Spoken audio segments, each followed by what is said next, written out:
எல்லோருக்கும் வணக்கம் மக்களே. இன்றைக்கி எங்கள் வீட்டில் என்ன சாப்பாடு அப்படின்னு பார்த்தீங்கன்னா, ஒரு அருமையான லெமன் சாதம். ஸோ லெமன் சாதம், அது கூட வந்து பார்த்திங்கன்னா கருவாட்டு வறுவல். பாருங்கள்,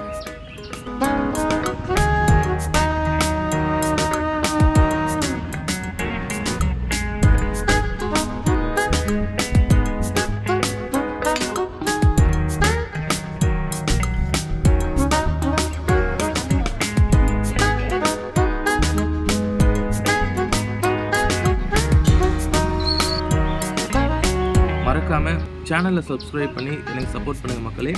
வாங்க சாப்பிட்லாம்.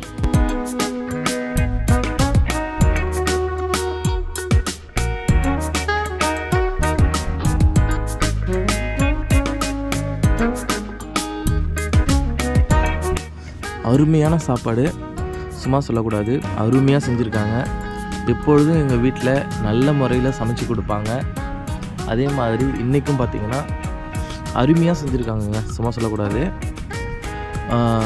லெமன் சாதம் பொதுவாக வந்து இந்த மாதிரி லெமன் சாதம், தக்காளி சாதம், இந்த வெஜிடபிள் ரைஸ் இதெல்லாம் பார்த்திங்கன்னா சிம்பிளாக ஒரு அர்ஜென்ட்டு, ஒரு சீக்கிரமாக ஒரு சாப்பாடு செய்யணும் அப்படின்னா நம்ம இந்த மாதிரி சாதம்லாம் ஈஸியாக செஞ்சிடலாம்.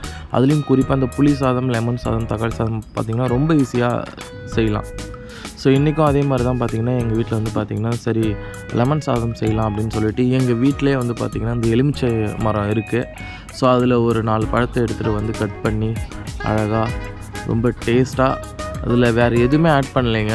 இப்போது எப்படி சொல்கிறதுனா, அதில் வேர்க்கடலை இதெல்லாம் போடுவாங்க இல்லைங்களா, இல்லை கடலப்பயிர் இதெல்லாம் போட்டு செய்வாங்க, அந்த மாதிரி எதுவுமே போடலை. சிம்பிளாக கொஞ்சமாக இந்த கடுகு, அப்புறம் கருவேப்பிலை இது வரைக்குமே போட்டு அருமையாக வச்சுருந்தாங்க. சாப்பிட்றதுக்கு சும்மா அட்டகாசமாக இருந்துச்சு.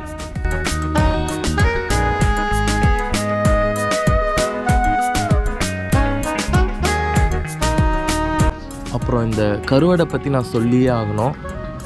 இது என்ன கருவாடு அப்படின்னு பார்த்தீங்கன்னா, கவலை மீனில் நிறைய டைப் இருக்குது. அதில் வந்து அதாவது பார்த்திங்கன்னா மத்தி கவலைன்னு சொல்லுவாங்க. அப்புறம் எனக்கு வந்து அவ்வளோவா தெரியல, பட் கவலை மீனில் நிறைய வெரைட்டிஸ் இருக்குது. அதில் இன்றைக்கி எங்கள் வீட்டில் வந்து பார்த்திங்கன்னா செஞ்சது வந்து நெடுங்கவலை அப்படின்னு சொல்லுவாங்க. பனங்கவலை, நெடுங்கவலை, மத்தி கவலை, இந்த மாதிரி நிறையா இருக்குது. அதில் இன்றைக்கி எங்கள் வீட்டில் அதை பார்த்திங்கன்னா தெரியும்.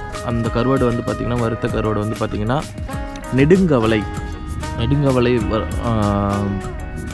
கருவாடு வந்து எங்கள் வீட்டில் வாங்கி வச்சுருந்தாங்க.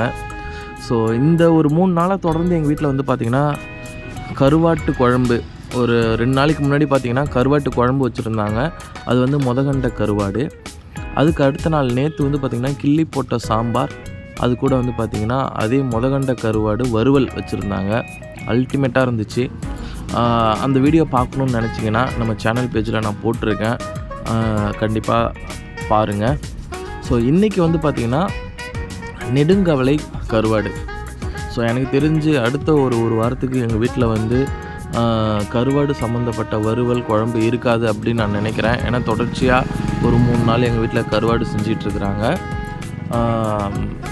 இந்த எலுமிச்சை சாதத்துக்கு வந்து பார்த்திங்கன்னா கருவாடு வறுவல் வந்து சரியான காம்பினேஷனுங்க, சும்மா சொல்லக்கூடாது. பொதுவாக இந்த லெமன் சாதத்துக்கு உருளைக்கிழங்கு பொரியல் வந்து அவ்வளோ அட்டகாசமாக இருக்கும்.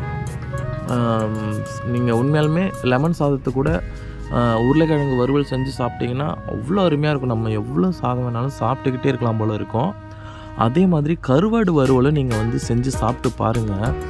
லெமன் சாதத்துக்கு அவ்வளோ மேட்சிங்காக இருக்கும், அவ்வளோ டேஸ்ட்டாக இருந்ததுங்க. சாப்பிட்டுக்கிட்டே இருக்கலாம் போல் இருந்தது. சரியான காம்பினேஷன். கண்டிப்பாக நாளைக்கு எங்கள் வீட்டில் வந்து பார்த்திங்கன்னா நான்வெஜ்ஜாக இருக்கும் அப்படின்னு நான் நினைக்கிறேன். குறிப்பாக நாளைக்கு வந்து எங்கள் வீட்டில் சிக்கன் எடுப்பாங்கன்னு நினைக்கிறேன். ஏன்னா வந்து சிக்கன் வந்து ஒரு 1 வீக்காக எங்கள் வீட்டில் செய்யலை. அதனால் கண்டிப்பாக நாளைக்கு வந்து சிக்கன் குழம்பு வைக்கிறேன் அப்படின்னு சொல்லியிருக்காங்க. பார்ப்போம். இந்த வீடியோ பார்க்குற நீங்கள் மறக்காமல் சேனலை சப்ஸ்கிரைப் பண்ணி எனக்கு சப்போர்ட் பண்ணுங்கள் மக்களே. இதுக்கு முன்னாடி என்னோடய சேனலை ஒரு 304 பேர் சப்ஸ்கிரைப் பண்ணியிருக்காங்க.